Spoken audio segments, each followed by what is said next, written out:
Hello student, कैसे हैं आप लोग। उम्मीद है ठीक से होंगे। आज हम फिजिक्स का नेक्स्ट चैप्टर लेकर आए हैं। क्लास 9 का फिजिक्स है जो, उसमें जो नेक्स्ट चैप्टर है उसका नाम है force and law of motion. ठीक है, ये है आपका लेसन सेकेंड। ठीक है, ये सेकेंड लेसन है, force and law of motion. इसे हम पढ़ेंगे। तो चलिए सबसे पहले हम पढ़ते हैं फोर्स क्या होता है। फोर्स, देखिए इसकी जो सिंपल सी डेफिनेशन है वो है एफ पुल और पुश इज कॉल्ड फोर्स। ठीक है, पुल और पुश इज कॉल्ड फोर्स। किसी चीज को धक्का देना या खींचना, पुल मतलब खींचना, क्या होता है, फोर्स होता है। ठीक है ना। ये वेक्टर क्वांटिटी होती है, vector quantity.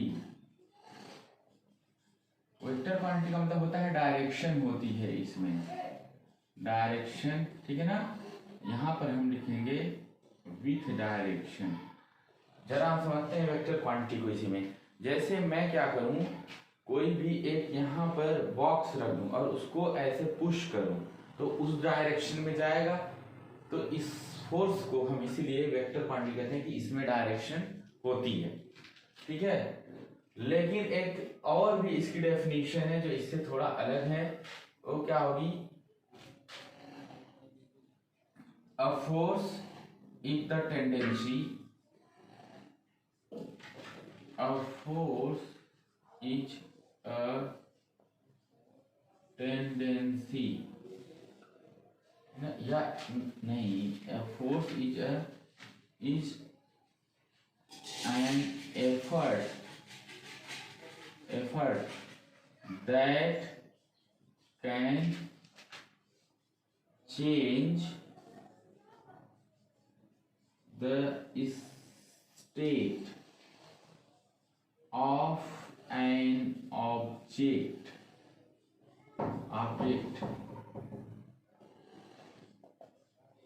in motion or in rest। जरा देखते हैं, हम इसको ये भी डेफिनेशन में लिख सकते हैं। पहला तो डेफिनेशन हो गई पहली, अ पुल और पुश इज कॉल्ड फोर्स। और वेक्टर क्वांटिटी है, विथ डायरेक्शन जो चीज होती है वो होती है वेक्टर। मैं जैसे बोल दूं कि यहां से वेस्ट डायरेक्शन में फोर्स लगाओ, तो वेस्ट डायरेक्शन में फोर्स लगा रहे हो तो क्योंकि एक फोर्स तो लगा ही रहे हो, फोर्स एफ जो है लगा रहे हो, लेकिन किस डायरेक्शन में लगा रहे हो। अगर ऐसे देखा जाए तो ये रहता है क्या चीज, नॉर्थ साउथ होता है। ठीक है, और ये वेस्ट होता है, ये ईस्ट होता है। तो मान लो वेस्ट डायरेक्शन में फोर्स लगा रहे हो, या मान लो ईस्ट डायरेक्शन में फोर्स लगा रहे हो इधर, तो इसमें एक डायरेक्शन है, तो हो गया ये वेक्टर क्वांटिटी। दूसरी डेफिनेशन इसे आप और भी आगे लिख सकते हैं, force is an effort that can change the state of an object in motion और इन रेस्ट।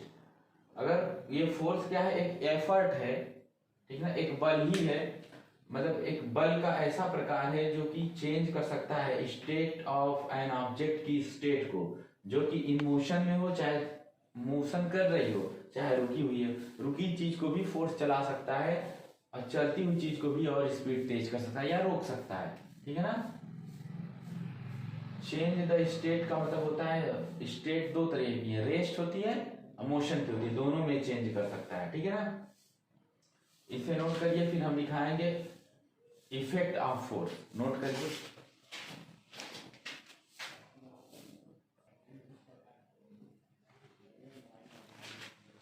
ये नोट हो चुका होगा, आप स्क्रीनशॉट भी ले सकते हैं। और इसके बाद हम जा रहे हैं इसको पढ़ाने के लिए, इफेक्ट ऑफ फोर्स क्या होता है। ठीक है, इफेक्ट ऑफ फोर्स, बल के प्रभाव, बल के प्रभाव ठीक है, बल के प्रभाव क्या होगा? बल के प्रभाव में हम देखेंगे कि ये फोर्स क्या क्या कर सकता है। पहली बात ये कर सकता है कि फोर्स कैन मूव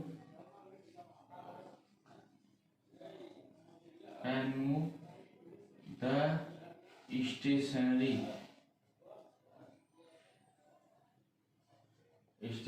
बॉडी। ठीक है, पहले नंबर पे है फोर्स क्या कर सकता है? रुकी हुई, स्टेशनरी का मतलब रुकी हुई कोई भी वस्तु को चला सकता है, मूव करा सकता है। Second, it can stop their moving body. रुकी चीज को चला सकता है और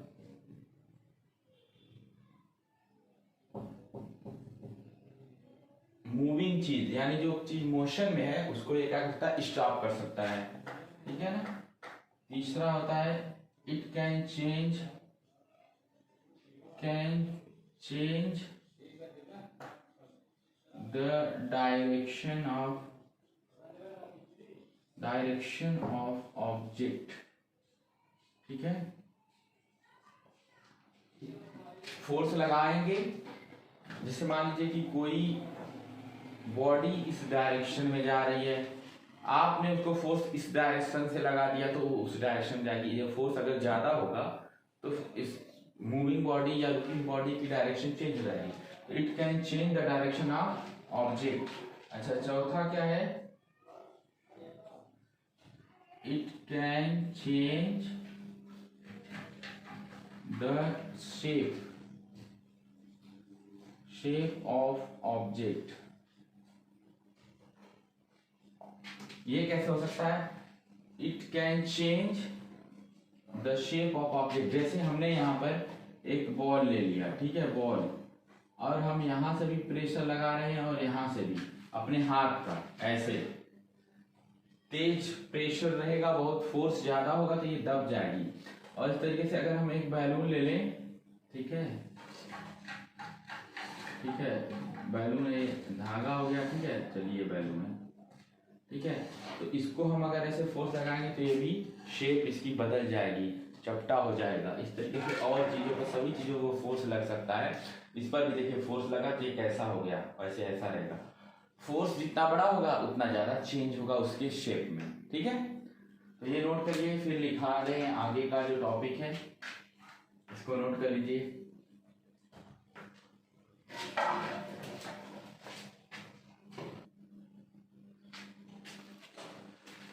नेक्स्ट हमारा जो टॉपिक है वो है बैलेंस फोर्स और अनबैलेंस फोर्स। समझेंगे हम लोग। बैलेंस फोर्स को कहते हैं संतुलित बल। यहां पर देखेंगे संतुलित बल, और इसे कहेंगे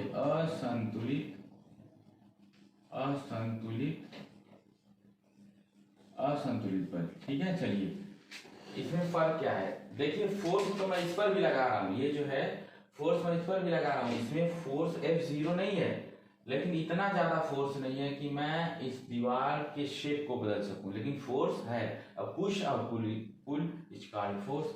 इसमें देखिए बैलेंस फोर्स नाम से पता चलता है कि इसमें कुछ बैलेंस जैसी चीज होगी। जैसे मैं यहाँ इसको टिका दूं, ठीक है, अगर टिक जाए ये तो देखिए, तो ये बैलेंस कहा जाएगा। तो इस बैलेंस की वजह क्या है? जितना मास इस साइड है फिंगर के, उतना ही मास इस साइड है फिंगर के, तभी ना ये रुका हुआ है। और अगर मैं इसे हटा दूं तो इसका सेंटर मास ऑफ यही है, अगर मैं इसे और इधर कर दूंगा गिर जाएगा, तो ये अनबैलेंस हो गया। इसी तरीके से हम फोर्स में देखेंगे, the forces exerted on the object are equal in magnitude and opposite in direction. इसका मतलब ये हो गया कि अगर मैं यहाँ पर देखिए, यहाँ पर एक बॉक्स ले लूं, बॉक्स, ठीक है, और मैं यहाँ पर एक फोर्स लगा दूं 50 न्यूटन का इस डायरेक्शन में, और इधर से कोई ऑब्जेक्ट फोर्स लगाए 50 न्यूटन का इस डायरेक्शन में, इसकी डायरेक्शन यहाँ है, इसकी डायरेक्शन इधर है, तो 50 न्यूटन, इसका मतलब इक्वल इन मैग्नीट्यूड है। 50 न्यूटन, मैग्नीट्यूड उसी को कहते हैं जो उनका आंकिक मान होता है। 50 न्यूटन फोर्स का यूनिट फोर्स की न्यूटन है। 50 न्यूटन हमने इधर से फोर्स लगाया और 50 न्यूटन उधर से लगाया, तो इनकी डायरेक्शन अपोजिट है, ये देख रहे हैं आप, क्योंकि एक इधर है डायरेक्शन और उधर से इधर की तरफ डायरेक्शन है, तो दो अलग अलग डायरेक्शन में है, लेकिन इनका 50 न्यूटन है। तो ये बॉक्स जो है हिलेगा नहीं, अब एक ही जगह रहेगा, क्योंकि दोनों बराबर बैलेंस फोर्स में है। तो इसी पर एक आता है दूसरा कि नेट फोर्स इस पर 0 हो जाएगा। Net force on the body will 0। अगर कोई बॉडी बैलेंस फोर्स के अंदर है तो net force on the body will 0 होगा, क्योंकि इस पर भाई 50 मीटर इधर गया और अपोजिट डायरेक्शन में है, तो 50 माइनस 50 अपोजिट डायरेक्शन की वजह से 0 नेट फोर्स हो जाएगा। यहाँ पर लिखेंगे F नेट इक्वल टू 0 हो जाएगा, हम लिख सकते हैं, ठीक है। लेकिन इसमें ऐसा नहीं होगा, इसमें एक बॉक्स अगर है, इधर न्यूटन 50 न्यूटन का फोर्स लग रहा है और इसके अपोजिट डायरेक्शन में यहाँ पर जो फोर्स लग रहा है वो 100 न्यूटन का है, इसकी डायरेक्शन इधर है, इसकी डायरेक्शन इधर है, तो मोशन इस डायरेक्शन में हो जाएगा, क्योंकि यहाँ पर 100 न्यूटन का फोर्स है, ये इस तरीके से इधर पुश कर देगा, तो इस तरीके से इसका नेट फोर्स 0 नहीं होता है। Net force on the body will not 0, ठीक है। अब देखिए थर्ड वाला जो कंडीशन है वो ये है कि it does not change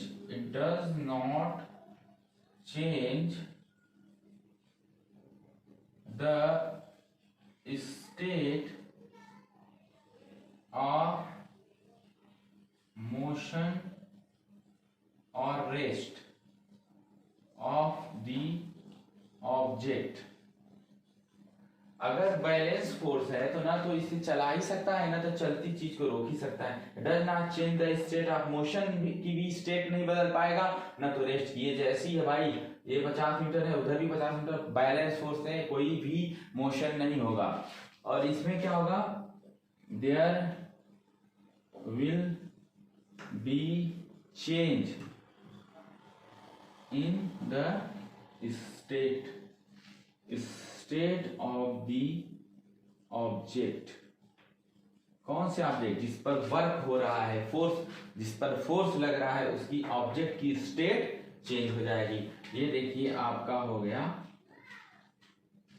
3 difference हो गया, बैलेंस फोर्स और असंतुलित बल, यानी कि अनबैलेंस फोर्स में। यहां पर F net not equal to 0 होगा, यानी कुछ वैल्यू आएगी। यहाँ 50 न्यूटन का फोर्स ज्यादा लग रहा है, क्योंकि 50 को कट कर देगा, लेकिन इसमें 50 और बचेगा, जो कि इसकी मोशन को इस साइड लेकर आ जाएगा, ठीक है ना, क्योंकि यहाँ से 100 न्यूटन उधर जा रहा है। अच्छा, एक क्वेश्चन है डायरेक्शन को लेकर के, देखिए डायरेक्शन, ठीक है, यानी दिशा हिंदी में कहते हैं, दिशा, इसको लेकर के। जैसे किसी ने पूछा, गांव में पूछ लेते हैं कि 2 बैल हैं, एक का मुंह यानी कि फेस पश्चिम साइड दिशा में है और एक का पूरब दिशा में है, पश्चिम दिशा में और पूरब दिशा में। बीच में उनके खाने की जो हौदी जिसे बोलते हैं, उनका बर्तन जिसे हौदी बोलते हैं, जिसमें खाते हैं, ठीक है ना, बैल हो चाहे बछड़ा हो, गाय, कोई उसे खाते हैं,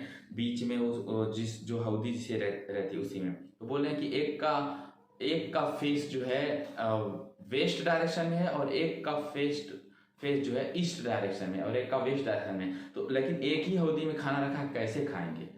यानी एक का पश्चिम दिशा में मुंह है, एक का पूरब दिशा में है, तो बीच में हौदी रखी है, तो कैसे खाना खाएंगे? तो लोग सोचते हैं हाँ यार, एक का तो पश्चिम में है, एक का पूरब में है, तो कैसे खाना खाएंगे? लेकिन खा लेंगे। देखिए अगर मैं यहाँ नक्शा बनाऊं तो देखिए ऊपर जो होता है नॉर्थ होता है, नॉर्थ, और नीचे होता है साउथ, ठीक है। और देखिए इधर जो होगा ईस्ट होगा और इधर होगा वेस्ट।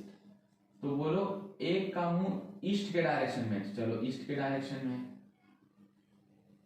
इसका वाले का मुंह ईस्ट डायरेक्शन में, यहाँ पर बैल या कोई भी एक, चलो खड़ा है, ये बैल तो नहीं है, ये कुछ भी है, और यहाँ पर इसकी डायरेक्शन किधर है, ईस्ट की डायरेक्शन में, और यहाँ पर दूसरा वाला बैल है, सॉरी देखो मैं ऐसे बना दिया हूँ, बैल वो नहीं है, और यहाँ पर उनके खाने की होती है, तो इसकी डायरेक्शन किधर है, ईस्ट, ईस्ट में खड़ा तो है वो इधर है, लेकिन इसकी डायरेक्शन है वेस्ट की तरफ, और इसके इस वाले बैल की जो ए है, इसकी जो इसका जो फेस है ईस्ट डायरेक्शन में है, इस वाले का फेस जो है वेस्ट डायरेक्शन में, बीच में अगर यहाँ रखा रहेगा कोई भी ग्रीन प्लांट का कोई भी टुकड़ा या पत्ती लीफ रखी रहेगी, दोनों खा लेंगे। और ऐसे हम सोचेंगे कि एक का ईस्ट में है एक का वेस्ट में, कैसे खाएगा। चलिए ठीक है, ये तो थोड़ा ऐसे ही मजाक में है, ठीक है, इसे आप नोट कर लीजिए। फिर हम आगे करा रहे हैं इनर्शिया।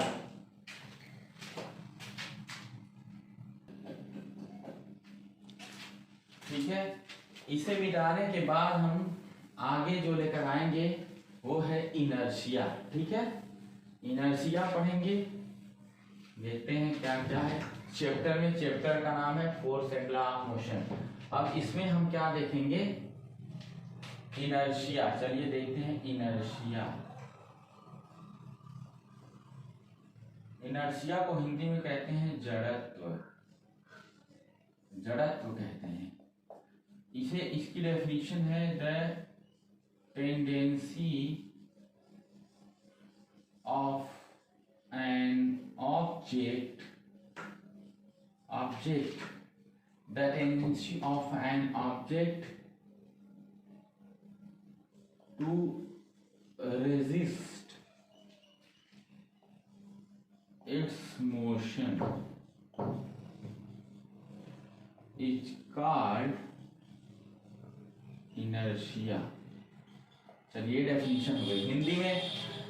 कोई भी ऐसी प्रवृत्ति यानी ऐसी क्षमता जो ऑब्जेक्ट को चलने से रोके। ऑब्जेक्ट को मूव, जैसे मैं यहाँ हूं तो मेरे मोशन, जब मैं ऐसे तो मूव कर रहा हूं, लेकिन इनर्शिया क्या करेगा, मेरे चलने को, मोशन को रोकेगा, रोकने का प्रयास करेगा, नहीं रोक पाएगा तो रोकने की कोशिश करेगा। The tendency of an object to resist its motion is called inertia. जैसे इनर्शिया क्या करता है, किसी भी ऑब्जेक्ट की मोशन को रोकता है। जैसे कि इनर्शिया होता है, inertia is directly proportional to mass होता है। अगर जितना ज्यादा मास ज्यादा होगा, ग्रेटर द मास, ठीक है ना, ग्रेटर दी मास, अगर मास ज्यादा तो ग्रेटर दी इनर्शिया।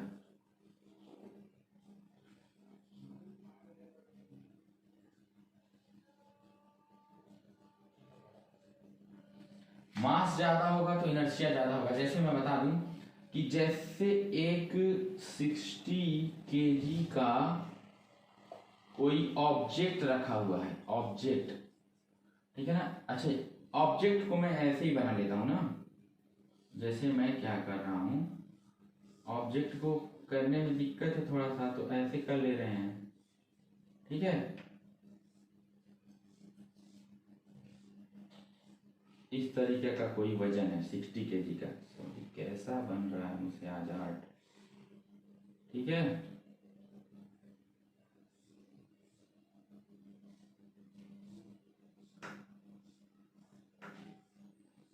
ठीक है, चलिए यहाँ बस 60 kg का यही है, मास है इसका, मास की यूनिट होती है केजी। अब मैं क्या करूं, इसको यहां से पुश करूं, फोर्स F लगा के क्या करूं, पुश करूं, धक्का दूं, तब ये ज्यादा तेजी से मूव करेगा। या यहां पर एक इतना छोटा मास है, ठीक है, इतना छोटा मास है जिसका है ये 10 kg, इस पर भी मैंने फोर्स सेम लगाया, इसको फोर्स 100 न्यूटन लगाया, मान लो इस पर भी 100 न्यूटन लगाया, तो इसका मतलब होगा 100 न्यूटन लगाने पर ये ज्यादा तेजी से मूव करेगा क्योंकि इसका मास कम है। तो मास, अच्छा सुनो एक मिनट, तो क्या एक चीज है जो इसके ये मोशन तेज कर रहा है, ये मोशन कम कर रहा है, क्योंकि इसमें मास ज्यादा है, इस वाले में 60 kg है और ये 10 kg है, इसीलिए इसमें इनर्शिया ज्यादा होगा। और इनर्शिया क्या करता है, इनर्शिया इसीलिए क्या करता है, अपोजेस द मोशन, ठीक है, अपोजेस द मोशन। इसका मतलब क्या होता है, किसी भी गति या मूवमेंट का विरोध करता है inertia, the tendency of an object to resist, रोक देता है। रेजिस्टेंस मतलब रोकना, तो क्या रोक रहा है, मोशन को। तो मोशन को कौन रोक रहा है, जैसे फोर्स 100 न्यूटन लगाया तो ये तेज चलने लगा, ये स्लो चला, क्यों, क्योंकि इसमें मास ज्यादा है तो इनर्शिया ज्यादा। Inertia directly proportional to mass है, जितना ज्यादा इनर्शिया उतना ज्यादा मास है। ये कहते जितना ज्यादा मास उतना ज्यादा इनर्शिया। जैसे खूब ज्यादा मोटा आदमी, बहुत ज्यादा उसका मास ज्यादा है, उस अच्छी तरह खाता पीता है, वो बहुत अच्छी बात है, उसका मास ज्यादा है तो उसे चलने में या 1 किलोमीटर चलने में ज्यादा टाइम लगेगा, क्योंकि मोशन का अपोज करता है इनर्शिया, और उसका मास ज्यादा है तो इनर्शिया उसका ज्यादा होगा, ठीक है।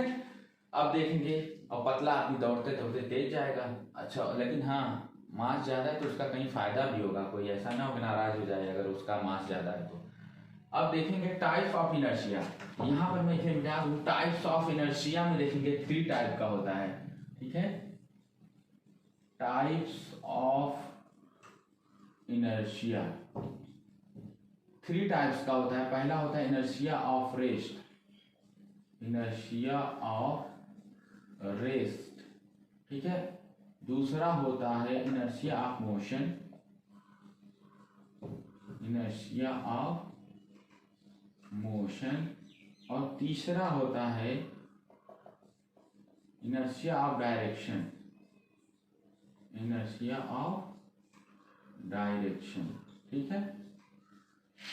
3 तरीके का इनर्शिया होता है, inertia of rest, inertia of motion, inertia of direction होता है, ठीक है। इसे नोट करिए, फिर हम उसको थोड़ा थोड़ा एक्सप्लेन कर देंगे, इन सबको नोट करिए।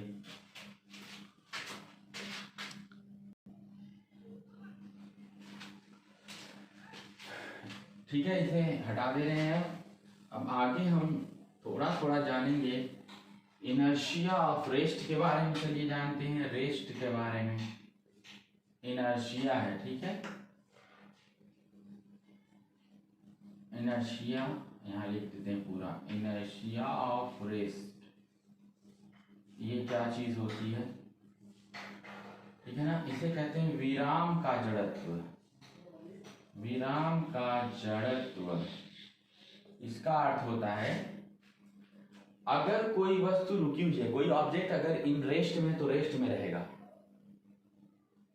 ठीक है, तब उसके इनर्शिया को इनर्शिया ऑफ रेस्ट कहते हैं। जैसे अगर हम ट्रेन में खड़े हैं, ठीक है ना, ये मान लीजिए कि ट्रेन है, ऐसे ऐसे डिब्बा है इसका, ठीक है, ट्रेन है, ठीक, छोटा बड़ा डिब्बा क्यों बन रहा है, चलिए कोई बात नहीं, ठीक,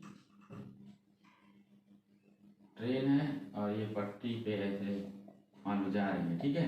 अब यहाँ पर कोई आदमी खड़ा है, अब ये रुकी हुई है, जा नहीं रही, सॉरी, अभी रुकी है ट्रेन, तो आदमी रुका हुआ है, ऐसे रुका हुआ है।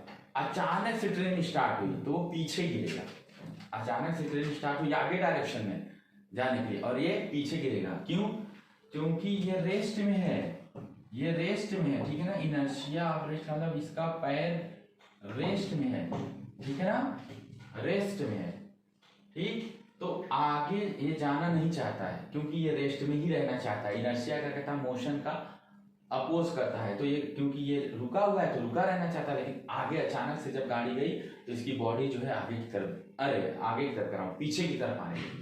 कब, जब ये स्टार्ट नहीं हुई है ट्रेन, अभी रुकी हुई है, और जैसे ही स्टार्ट हुई है पीछे की तरफ जाएगा, तो ये होता है रेस्ट में हुआ है ये काम, रेस्ट में थी, बॉडी भी रेस्ट में थी पहले और ट्रेन भी, तो ये हो जाएगा इनर्शिया ऑफ रेस्ट। लेकिन अगर मैं यहाँ पर लिखूं inertia of motion, inertia of motion, तो क्या होगा, जरा इसे समझिए।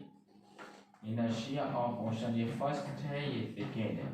इनर्शिया ऑफ मोशन में क्या होगा कि जैसे एक बस, चलो लेते हैं, इस बार बस ले लेते हैं, ठीक है, बस है, ठीक है, जैसी भी बस हो, ठीक है, और यहाँ पर आदमी की सीट लगी हुई है, यहाँ पर ऐसे, ठीक है।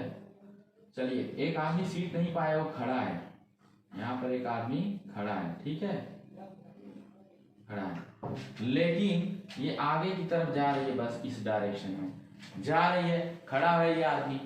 अब क्या हुआ, उसने अचानक से ब्रेक लगाया, लेकिन ये मोशन में है, बस कैसे में है, मोशन में है, तो आदमी की पूरी बॉडी भी उसके साथ साथ मोशन में होती है। जैसे हम बस में खड़े हैं, आगे की तरफ बस जा रही है, तो हमारी बॉडी भी आगे की तरफ जाती रहती है। लेकिन जब अचानक से बस का ब्रेक लगा, उसने ब्रेक लगाया, तो हमारी ये बॉडी जो है ऊपर की वो मोशन में ही रहेगी, ठीक है ना। लेकिन ये नीचे का जो पैर होता है वो जुड़ा होता है किससे, फर्श से, ये बस के फर्श से जुड़ा हुआ है, तो ये हो जाएगा रेस्ट में हो जाएगा, अपना जो पैर होगा वो रेस्ट में ही रहेगा, लेकिन हमारी ये बॉडी आगे की तरफ झुक जाएगी, बॉडी आगे की तरफ झुक जाएगी, ठीक है।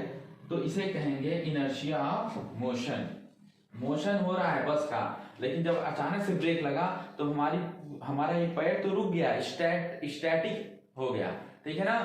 लेकिन हमारी जो ऊपर की बॉडी थी, अपर बॉडी पार्ट, वो तो ढीला ही है, वो आगे की तरफ झुक जाएगा, ठीक है ना। और इसका उल्टा इसमें क्यों हुआ था, पीछे की तरफ, क्योंकि ये गाड़ी रुकी हुई थी, अचानक से चलना स्टार्ट करी थी, ठीक है, मोशन।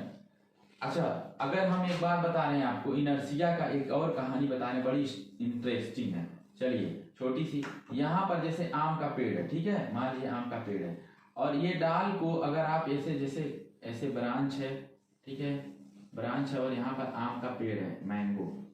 चलिए देखते हैं इनर्शिया को। अब क्या होगा, इस डाल पे चढ़ के तुम हिला रहे हो, क्योंकि ये बहुत पतली डाल है, उधर नहीं जा पा रहे, तो हिला रहे हो ताकि ये आम गिर जाए नीचे, गिरता भी है। तो क्यों गिर जाता है, क्योंकि ये रेस्ट में रहना चाहता है, ये रेस्ट में रहना चाहता है। तो ये फर्स्ट लॉ को बता रहा हूँ, ये फर्स्ट इनर्शिया ऑफ रेस्ट, ये रेस्ट में रहना चाहता है। तो जब रेस्ट में रहना चाहेगा तो ये जो है, ये क्या है कि ये अपनी जगह से तो हिलेगा ही नहीं, और ये जो है नीचे ये हिलेगा, तो इसका अपोज करने की वजह से ये गिर जाएगा, क्योंकि वो रेस्ट में ही रहना चाहता है। लेकिन आप बार बार हिला रहे हो, लेकिन ये रेस्ट में कर रहा है, तो रेस्ट वाला जो रहेगा इस फोर्स का अपोज नहीं कर पाएगा और गिर जाएगा, ठीक है। और थर्ड वाला जो है इनर्शिया ऑफ डायरेक्शन है, इनर्शिया ऑफ डायरेक्शन, ठीक है। इनर्शिया ऑफ डायरेक्शन में क्या होगा कि जैसे अगर मैं कह दूं कि कोई भी ऑब्जेक्ट जा रहा है नॉर्थ डायरेक्शन में, नॉर्थ डायरेक्शन तो ऊपर होती है, और ऐसे देखोगे तो मतलब नक्शे में ऊपर होती है, मैप में नॉर्थ ऊपर होती है, ये जानना चाहिए। अगर एक नॉर्थ डायरेक्शन में मान लीजिए कि कोई बॉडी जा रही है, तो उसी डायरेक्शन में जाती जाएगी, जब तक कि वो अपने से डायरेक्शन नहीं बदलेगी, जब तक कोई फोर्स उसे ऐसे ना बदल दे, ऐसे बदल दे, कोई फोर्स लग के उसकी डायरेक्शन बदल दे या इधर से इधर बदल दे। इसमें एक और भी एग्जांपल आता है, जरा देखिए।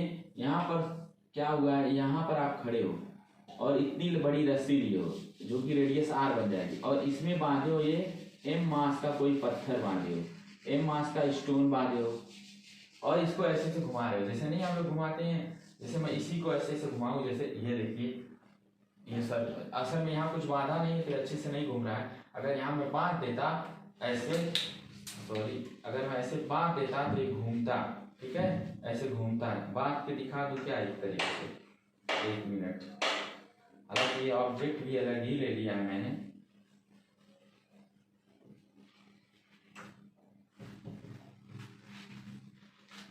चलो देखो, ये यहाँ से जो ये है ना, ये पूरा वो यही यहाँ से रेडियस हो जाएगी, और देखो यहाँ पर जो है एक सर्कल ड्रा होगा ऐसे ऐसे, तो देखिएगा यही चीज यहाँ से घुमाएगा तो ये सर्कल ड्रा होगा। लेकिन ये m मास का कोई ऑब्जेक्ट जो ये इस टाइम पे ये था मार्कर, तो ये ना 2 डायरेक्शन में रहता है। एक डायरेक्शन इधर की तरफ रहती है जो सेंट्रीपिटल फोर्स की वजह से, और एक रहती है इधर की तरफ, किसकी, इसकी। और यहाँ पर आएगा तो इस तरफ हो जाएगी, यहाँ पर आएगा तो इस तरफ आएगी। तो अगर ये टूट जाए ये रुमाल, तो ये इस डायरेक्शन में जाएगा। अगर मैं इसको डायरेक्शन ए ले लूं तो यहाँ पर ले लूं ओ, तो ओ से ए डायरेक्शन में, टूटने के बाद ये ऑब्जेक्ट ए डायरेक्शन में जाएगा टेंजेंशियली। क्यों? क्योंकि इसकी डायरेक्शन में इनर्शिया लग रहा है, तो इनर्शिया ऑफ डायरेक्शन हो गया। और ये अमरूद टूटने वाली जो बात है, आम टूटने वाली जो बात है, वो कैसे है आप समझ नहीं पाएंगे। ये रुका रहना चाहता है पेड़ पर, आम रुका रहना चाहता है, लेकिन आप अपोज कर रहे हैं, हिला रहे हैं बहुत डाल, तो तेज से करेंगे तो उसका अपोज ये नहीं कर पाएगा और ये गिर जाएगा इनर्शिया ऑफ रेस्ट की वजह से। ठीक है, फिर मिलते हैं, आप इसे करिए, देखिए और कमेंट करिए। ठीक, ओके।